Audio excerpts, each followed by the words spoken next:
ఉదాహరణకు ఈ ప్రశ్న చూడండి మిత్రులారా, జామెట్రీలో భాగంగా వచ్చినటువంటి ప్రశ్న. ఎప్పుడు ఎలా ఏ రకంగా ఎటు నుంచి ప్రశ్న వస్తుందో తెలియదు.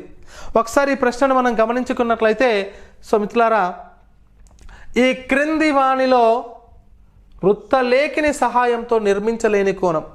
అంటే మనందరికీ కూడా తెలిసినటువంటి విషయం ఏమిటి సార్ అంటే, కోణమాని ద్వారా కోణాలను గీస్తాం. దీంతో పాటు వృత్తలేఖిని చేత కూడా మనం కోణాలను నిర్మించవచ్చు. ఏది? కోణమాని అవసరం లేకుండా. ఓకేనా? మరి ఇక్కడ ఈ వృత్తలేఖిని సహాయంతో ఏ కోణాన్ని నిర్మించలేము అంటే అభ్యర్థులు గుర్తుపెట్టుకోవాలి. చిన్న ట్రిక్ ఉంటుందమ్మా. ఏంటి సార్ అంటే, వృత్తలేఖినికి సంబంధించి మనం వృత్తలేఖిని ద్వారా గీయలేనిది అంటే, ఏదైతే వృత్తలేఖిని చేత మనము కోణము నిర్మించగల యొక్క కోణం యొక్క విలువ 7.1/2 డిగ్రీల చేత భాగించబడుతుంది, గుర్తుపెట్టుకోండి. అంటే 7.5 చేత అది భాగించబడుతుంది, గుర్తుపెట్టుకోండి. మరి ఇక్కడ 7.5 అంటే దీనికి డబల్ చేస్తే 15, అంటే 15తో కూడా భాగించబడుతుంది, గుర్తుపెట్టుకోండి. 15 చేత భాగించబడుతుంది. ఇందులో ఇచ్చినటువంటి వాటిలో ఏవి 15 చేత భాగించబడుతున్నాయి, ఏవేవి 15 చేత భాగించబడుతున్నాయి అంటే 45 భాగించబడుతుంది, 90 భాగించబడుతుంది. ఆ తర్వాత మరి ఇచ్చినటువంటి ఈ రెండిట్లో 67 అనేది ఏంటి సార్ అంటే, ఇక్కడ 67ని బాగా గమనించండి. 60 + 7.5గా రాసుకోవచ్చు. 60 + 7.5గా రాసుకోవచ్చు.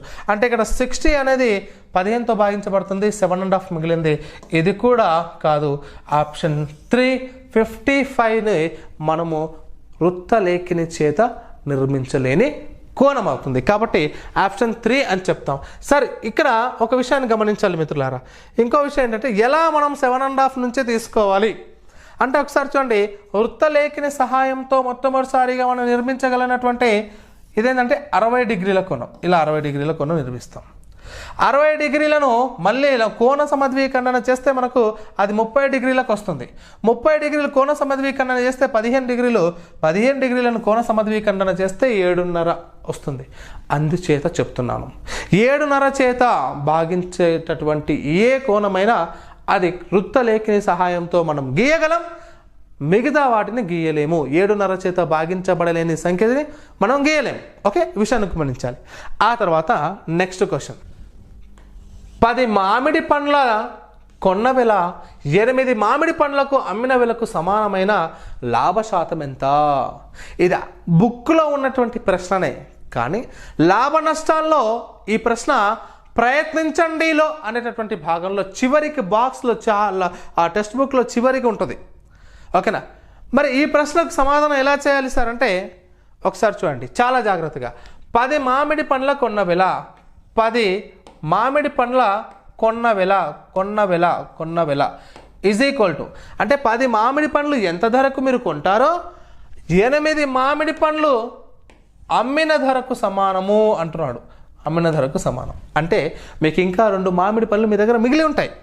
ఇక్కడ 10 మామిడి పండ్లు కొన్నారు, 8 మామిడి పండ్లు అమ్మిరు. అంటే 10 మామిడి పండ్లు ఎంతకు కొన్నారో 8 మామిడి పండ్లు అమ్మితే అంతే అమౌంట్ వచ్చింది. అంటే అవి 2 సమానం. అప్పుడు ఏం చేస్తున్నాను నేనంటే, ఈ కొన్న వేల అలాగే రాసుకుంటాను. కొన్న వేల కోవే, ఈ అమ్మిన వేలని ఇటువైపు పంపించుకుంటే బై ఆవే అవుతుంది, గుర్తుపెట్టుకోండి. సార్ ఇక్కడ ఏంది సార్ రిలేషన్ అంటే ఇంటూ. ఎందుకు ఇంటూ రాసుకుంటున్నానంటే, ఉదాహరణకు మీరు ఒక్కొక్కటి 8 రూపాయల చొప్పున కొన్నారనుకుందాం. అంటే 10 × 8 చేస్తే 80 రూపాయలు. 10 రూపాయల చేత అమ్మారనుకుందాం. 8 × 10 చేస్తే 80 రూపాయలు. అంటే ఇక్కడ ఉదాహరణకు చెప్తున్నాను. ఇక్కడ కొన్న వేల ఎంతనో అది మొత్తం వస్తువుల ధర, వస్తువులు కొన్న ధర ఇంటూ చేస్తే అమౌంట్ వచ్చేది. అమ్మిన వస్తువుల సంఖ్య అమ్మిన ధర ఇంటూ చేస్తే వచ్చేది. కాబట్టి గుణకారమే చేస్తాం. కాబట్టి ఇక్కడ కొన్న వేల బై అమ్మిన వేల ఈజ్ ఈక్వల్ టు ఇక్కడ 8/10. ఇప్పుడు చూడండి, దీన్ని బట్టి మనకు అర్థమైన విషయం ఏంటి సార్ ఇక్కడ అంటే, మనకు కొన్న వేల 8 రూపాయలు, అమ్మిన వేల 10 రూపాయలు అనేటటువంటి కాన్సెప్ట్ తెలుస్తుంది. లవానికి లవము సమానము, హారానికి హారం సమానము.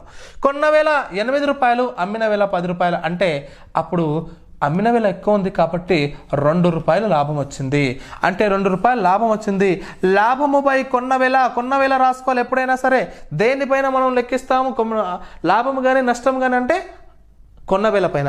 కాబట్టి 2 బై కొన్న వేల ఇంటూ ఇక్కడ 100% అడిగాడు కాబట్టి 2 ఎక్కం 2 2 4లు, ఇక్కడ 4 ఎక్కం 4 4 25లు.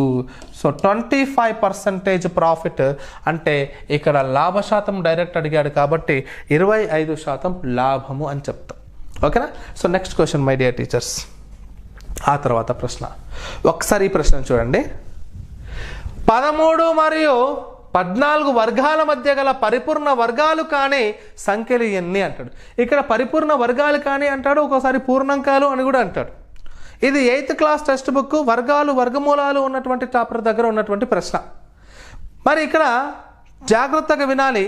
మనకు అక్కడ ఉంటుంది టెక్స్ట్ బుక్లో ఏమంటారంటే n² మరియు n+1² మధ్య వర్గాలు కానీ పూర్ణాంకాలు ఎన్ని ఉంటాయి, పూర్ణ సంఖ్యలు ఎన్ని ఉంటాయి సార్ అంటే అప్పుడు 2n అనేటటువంటి కాన్సెప్ట్ ఒకటి ఉంటుంది.